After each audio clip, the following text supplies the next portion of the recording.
Okay, so mine is called The Car Dream, and this is one from October 20th of 2021. It was nighttime. I was in a car at some destination. I don't know where, but it was alongside a small one-story building or house.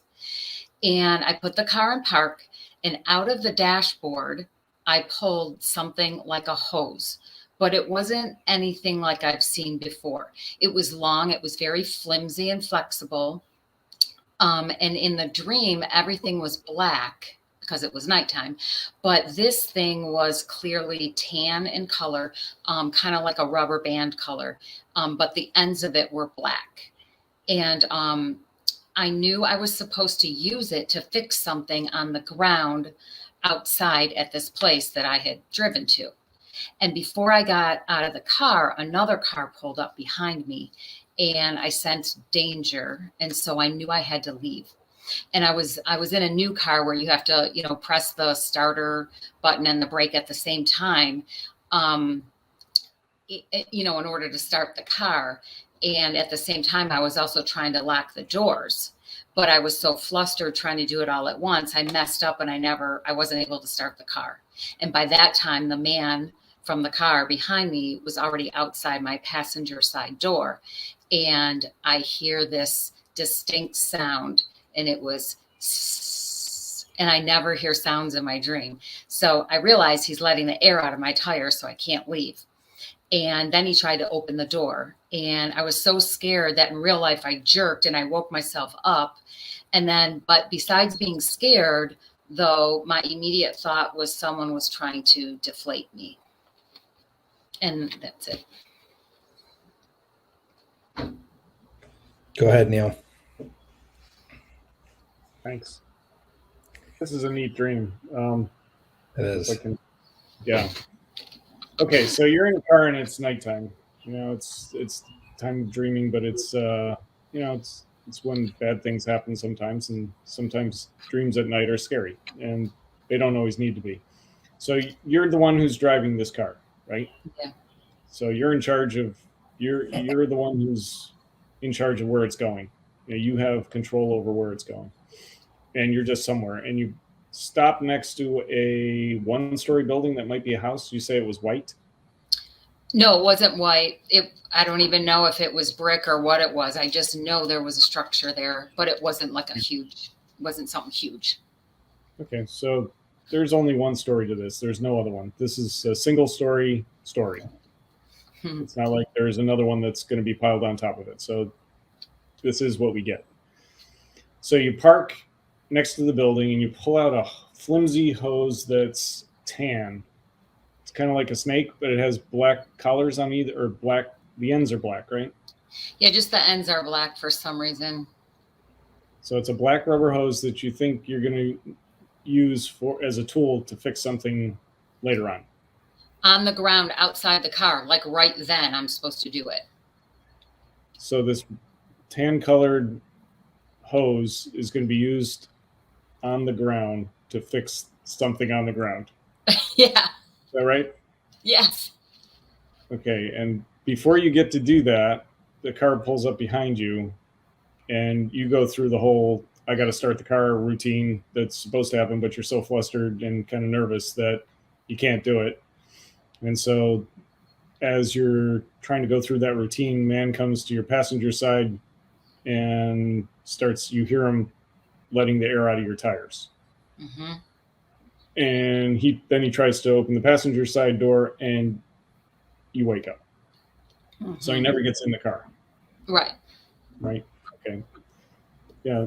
The last part is definitely a spiritual warfare piece of this.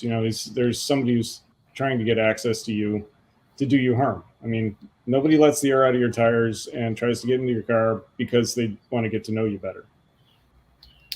They want to hurt you for some reason, just like Satan does. So, so you're in a parked place. You're not moving, and this might be, you might feel this way in your life, that you've come to a standstill, and it's only temporary because when you park, you're still in a car, you can move. But you might be in a place now where you've stopped, and there's something outside the car that you need to fix. I'm not sure what the significance of the tan colored hose is, but there's something outside the car, something outside your normal destiny that you've got to take a pause from to fix. And in the process of fixing it or wanting to fix it, you have the intent to fix that that somebody's gonna try to disrupt you and try to thwart your efforts to fix whatever needs fixing. And in the process, it takes on, I think what you're saying, deflating you as a person, deflating your personhood. I think that's valid. I heard also a snake. The sound of that sounds like a hissing snake. That's the first thing I wrote down when I heard that, which kind of leads to, this is the snake in the grass. This is Satan, the serpent, who comes to defile and destroy everything about you. And you can't get in the car, so you're protected. You know that this is an attack that's coming on you, so prepare to armor up and defend yourself against it in the natural. Put on the full armor of God to fight off whatever is coming at you. So, what'd you get, John?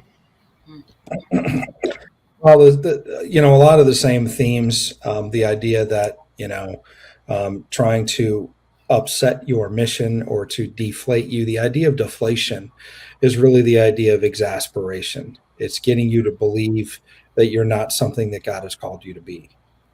And so feeling deflated is just feeling a lot, just a loss of momentum, a loss of excitement.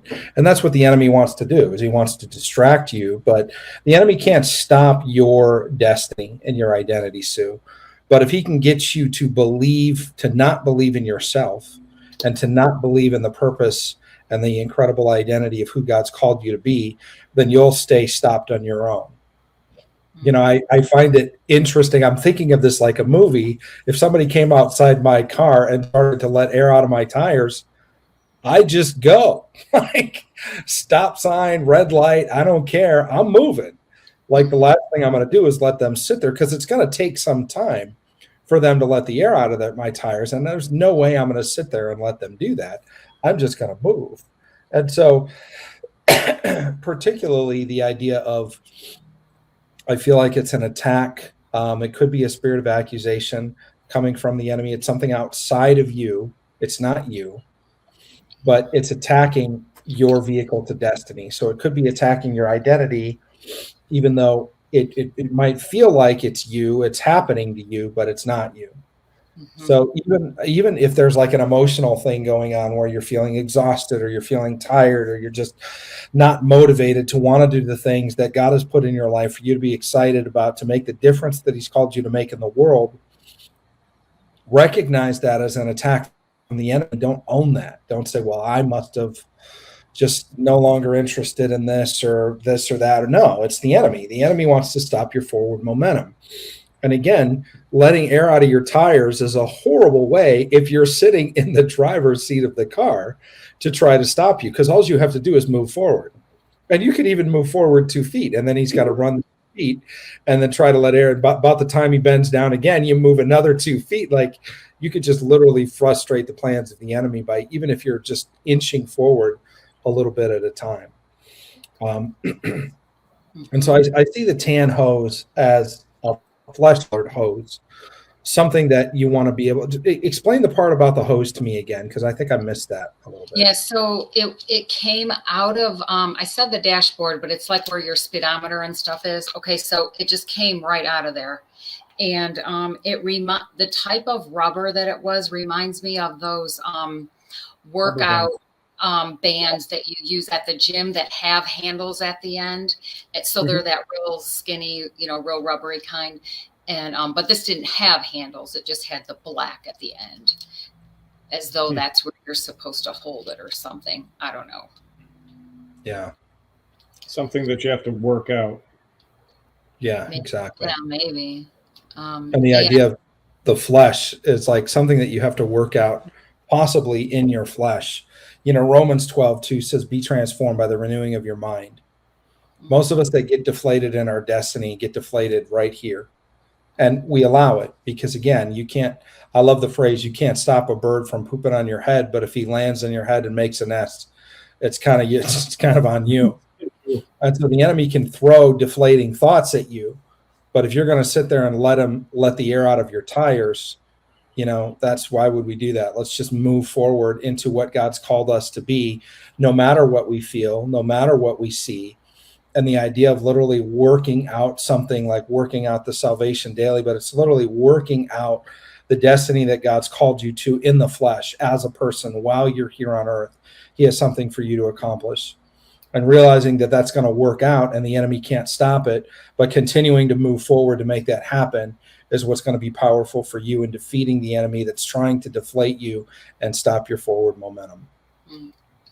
So that resonates because if you look at from October, that's 8 months ago, and there has been stuff like that going on.